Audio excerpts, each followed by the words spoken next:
Yukarıda Tayvan'a alakadar leksiyimizge alakadar yana bir leksiya. Amerika mütehassisleri. Amerika bilen Cungo'nun kun tertibide Tayvan'ın ornu tüven. Bu yıl Tayvan boğazda mokamlığı nisbi mokam buludu mavzulu haber. Dedi mavzulu haber. Birinci ayının 19. gün Amerika avazının Xitay tili programımız ilan kılındı haber. Bundan başlar.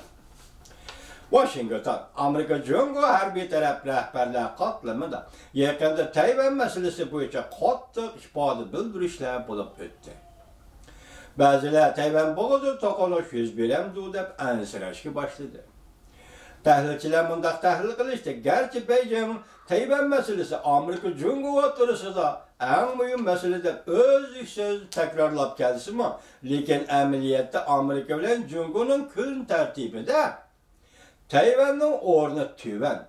Tayvan boğazıda Tayvan Cungo işki qirg'oqning münasibeti 2019 yılı şuna nisbeten mokam holatda bo'ladi deb ko'rsak. Yer shari Tayvan tadqiqot orni Tayvan meselesi to'g'risida 2019 yilda suhbat yig'ini o'tkazdi. Amerika John Hopkins Universitetining ziyoratchi professori David Brown mundaq qiyos qildi. Tayvan hozirdan boshlab 2020 yillik saylan davriga kirib keldi. Prezident Sayyimovning muhim xizmati qayta saylanishni qo'lga keltirish. Shunga bu Cungo bilan qarshilashdan butunlay saqlanib, hozirgi holatni saqlaydi. Cungoning rahbari Xi Jinping davlatning ishki qismida iqtisod masalalarini hal qilishga bosh qotirib o'tirdi. Uning uchun Tayvan masalasining jiddiyligi yo'q. Shunlashqa Cungo Tayvan munosabati 2019 yil nisbatan degidek maqom bo'ladi deydi. Tayvanning o'rni Amerika Cungo suhbatida bir qadar tuvan deydi. Demek 2019 yil hozir gap kesildi, Tayvan bo'g'izida cho'ng o'zgarish yo'q. Vaziyat maqom bo'ladi. Demek bu yerda gapning ma'nosi bir jumla hurmatli vatandosh, Cungo sizning qiladigan ishingiz bor. Davron qilmay. Tayvan bo'g'izida ola topalarni ko'taraman demay, ishingizni qiling degan gapning ma'nosi.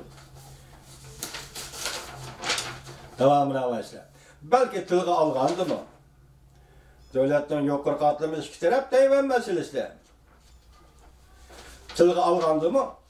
Balki tilga olgandimi ikki taraf Tayvan to'g'risidagi maydonni qayta sharhlaydi xolos. Suhbatlarda Cungo Amerika Tayvan tilga olsimi, ikkisining o'zining maydonni sharhlaydi xolos. Boshqa gap yo'q deydi.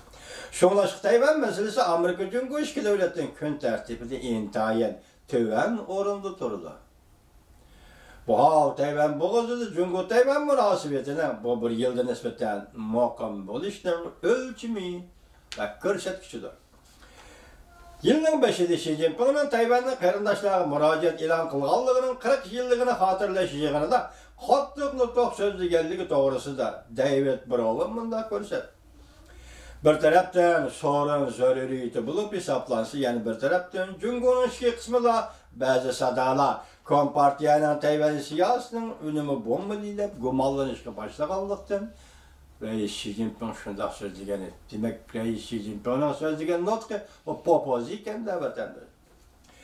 Ichki qismda ba'zilar Tayvan Cungodan yiroqlashishga boshladi deb hisobladi. Shunlashqa Xi Jinpingning nutqi Tayvanga qattiq bo'lish ta'kidlandi. Nurg'un kishilar Xi Jinpingning bir davlat ikki xil tuzumni o'ttirib elib chiqib, qarab baq.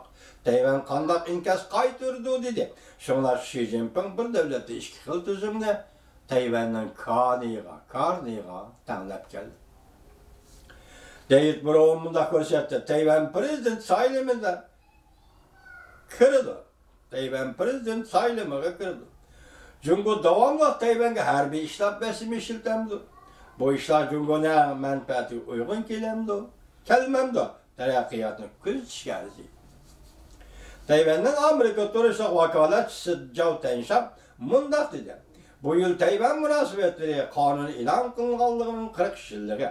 Amerika Tayvan munosabati rayon doirasida, yer shoir doirasida maqom sog'lom taraqqiy qildi. Prezident Trump hükümeti bilen Tayvan'dan hemkarlık münasebeti intayin mıkım.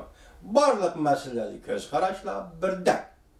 Biz bugünkü dünyanın siyasi sahnesinde az uçraydıgan bir ahval. Tayvan boğazı vaziyeti bu. Dünyanın siyasi sahnesi az uçraydıgan bir ahval. Enem aysak gep, Cungo sizden kıldığa işiniz var. Lekin Cungo kıldığa işiniz var degen gep azı vaziyet yani özger. Nimiş ki dememsiz, vatandaş. Başta meseleyi likseye yetkizdim bu. Demek men bence onu Kanada'dan Amerika'ya ötküzüp birdiğen oldu. Cungo hükümeti korunma karakterlik iktisadi islahat elip verişini red kıldı. Yani Amerika Cungo söhbetinin ceryanı elip kırmadı. Şunun için yani Tayvan boğazı nemi özgür iş buldu. Ha burunqisi Tayvan boğazı jim turdu, Cungo siz işinizni kılısınız.